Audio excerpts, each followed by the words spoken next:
Leeds' midfield this season has been riddled with more injuries than a military sick bay. Forshaw out, Phillips out, Shackleton out. We've had injuries throughout this entire campaign. But who would you bring in to solve our midfield deficiencies? Of course, this January transfer window, there has been two names hot on the lips of every single Leeds United fan out there. Will it be the American international Brenden Aaronson, or will it be Fulham's Carvalho? The two men occupy slightly different positions, with each of them possessing distinct attributes which make them perfect for the Bielsa role. But which one is more important for Leeds at this current moment in time? That is what we're going to be discussing now. Hey guys, your boy JT, welcome back to another episode of South Stand Stories, the weekly, monthly, daily Leeds United update show that your lips have been craving for. And without further ado, let's get straight into the meat of the action. Really think there's no better place to start than with Brenden Aaronson. Brenden Aaronson is the name that has been hot on the lips of every single Leeds United fan this entire month. And I think the first thing that really leaps out to you when you compare Aaronson and Carvalho is the direct importance they have to their current squad at this moment in time. And you have to say, despite Carvalho's better goal and assist return, Anderson has started 100% of his games this season, and he's played 99% of available minutes. This guy has been imperative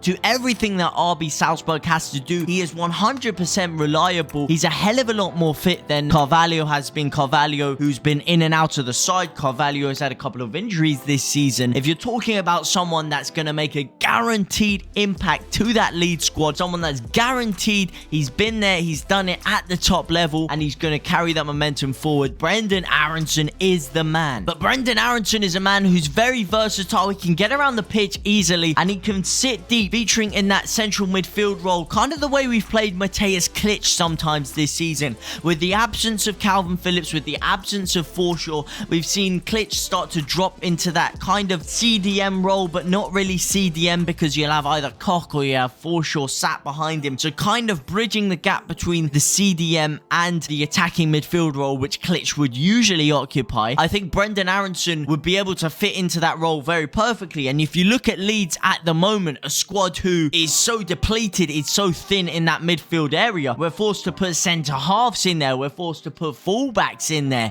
I mean, in my opinion, I think we really need Robin Koch back in that central defensive position. So I think the ability that Brenden Aaronson would offer us to allow us to put him in that position and really bridge the gap between the two, I think that's something that Carvalho is lacking. And I think that's something that's really interesting about this whole debate, and something that really points towards Brenden Aaronson being the most important target this January transfer window. If you're talking about the summer, maybe there's a little bit less importance on that, because we'll have Phillips back likely, we'll have Forshaw back likely, and we'll have time to potentially go and get a CDM. But if we're talking about right now, then I think Brenden Aaronson is the man. However, if it's all out goal contributions, creativity, and a spark of genius you're looking for, then maybe Carvalho is someone who might just suit you better. Despite only featuring in the starting 11 in 52% of Fulham's games this season, Carvalho has managed to contribute to 14% of their goal output. In the league this year, Carvalho has contributed 8 goals and 2 assists in 17 games. 17 games, which he hasn't even been playing from the starting 11 the whole time. 17 games in which he's played about 48% of the available minutes Fulham have put up this year, and he's got 10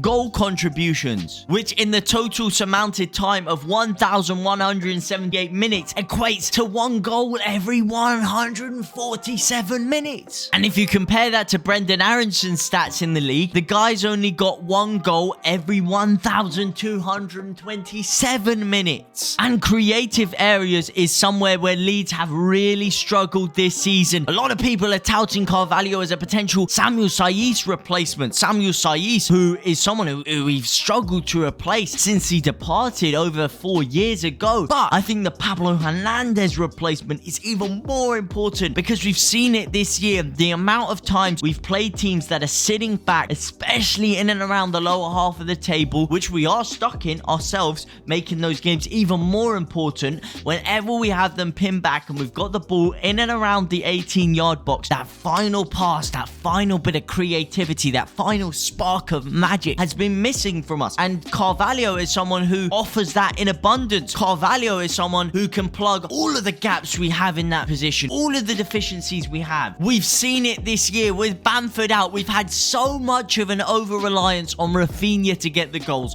Rodrigo, when he's played, hasn't really been putting up the goal numbers. Daniel James, when he's played, has only scored 2 goals this year. Jack Harrison only scored 4 goals in 2022. Before that, he's only scored 1 goal this season. These are not good enough numbers from Leeds United players. These are not good enough goal contribution figures around the whole table, which is why, from a side who have conceded so many goals, if we're not scoring any, if we're not putting them away, if we're not creating enough clear-cut opportunities, we're not going to claw our way back up the table. We're not going to finish in the top half of the table, and we could find ourselves being dragged back down into a relegation battle. And whilst it doesn't look like we're going to secure any kind of centre forward this January transfer window, someone like Carvalho to come in and give us that creative edge, that creative spark, that pure dynamism that he offers could be imperative to everything we do this season. Because remember, if we do end up getting relegated, I really doubt it's going to happen. I severely hope it doesn't happen, because the repercussions of that could be severely detrimental to our long-term plan. Because if we get relegated, that whole 60,000 seater capacity stadium